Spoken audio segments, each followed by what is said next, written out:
I've spent the better part of my adult life searching for a spiritual home that I could feel completely and authentically was mine. But I'm coming to accept the fact that I'm not going to find one. I'm coming to realize that I'm destined to be a wanderer. And I want to encourage those of you that find yourselves feeling spiritually homeless to take heart. Spiritual depth can be found in a multitude of ways. But there's a catch. Spiritual depth will never come from religious consumerism or spiritual dabbling, by which I mean we can't simply surround ourselves with religious objects we don't understand, and we can't approach our spiritual search as tourists collecting odd tidbits for our scrapbooks. We have to fully dive in. Spiritual depth, comfort, and transformation come from commitment and effort. They come from respect and reverence. Fellow seeker Mirabai Starr writes that in our American culture, we are conditioned to treat the spiritual life as another commodity, rather than as a discipline of inner transformation with a corresponding commitment to alleviating suffering in the world. The spiritual life is a discipline. Making a commitment to spiritual practice is making a commitment to move through life with awareness and intention. These aren't just pretty words, they are an action.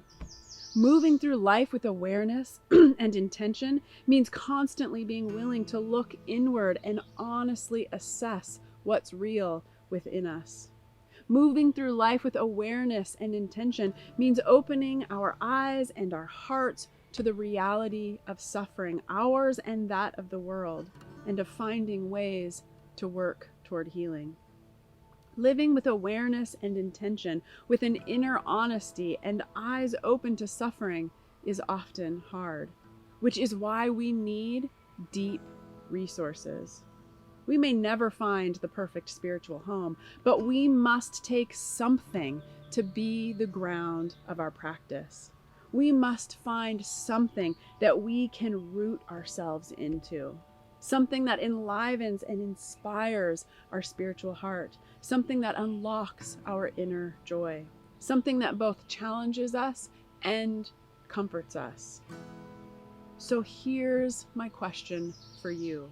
What anchors your spiritual practice? What anchors your life? What action or prayer or idea or belief lives deep inside of you, influencing you and supporting you day after day after day? For me, it's the Gayatri Mantra, which is an ancient prayer that's been chanted for thousands of years by millions of people. It originated in the lands we now call Pakistan and northern India. I found it while studying with my teacher in the mountains of California. As the teachings on Gayatri were sinking into my mind and heart, I felt as though I was being punched in the stomach.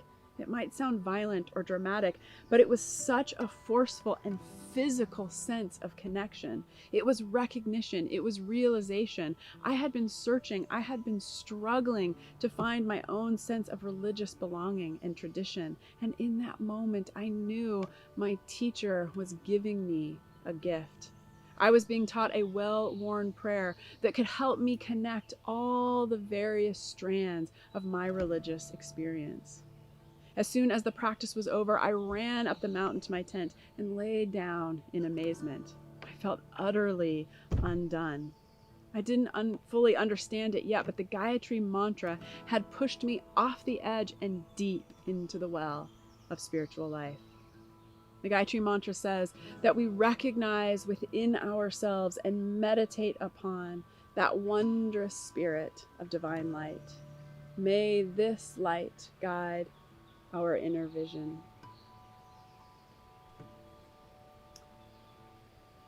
For me, this prayer does three things.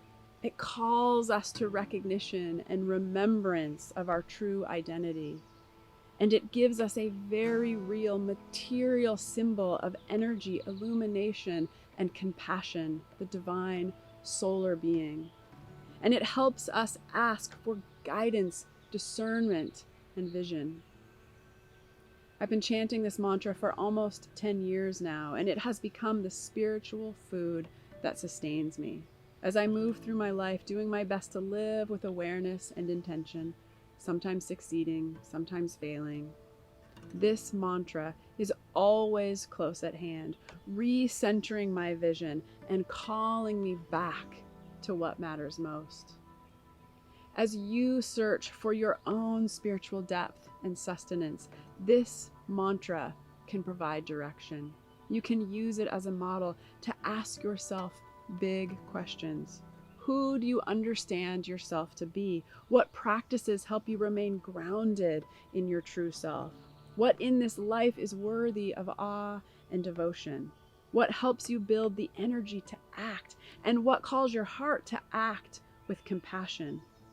Where do you turn for support and guidance? And what inspires the vision of your life?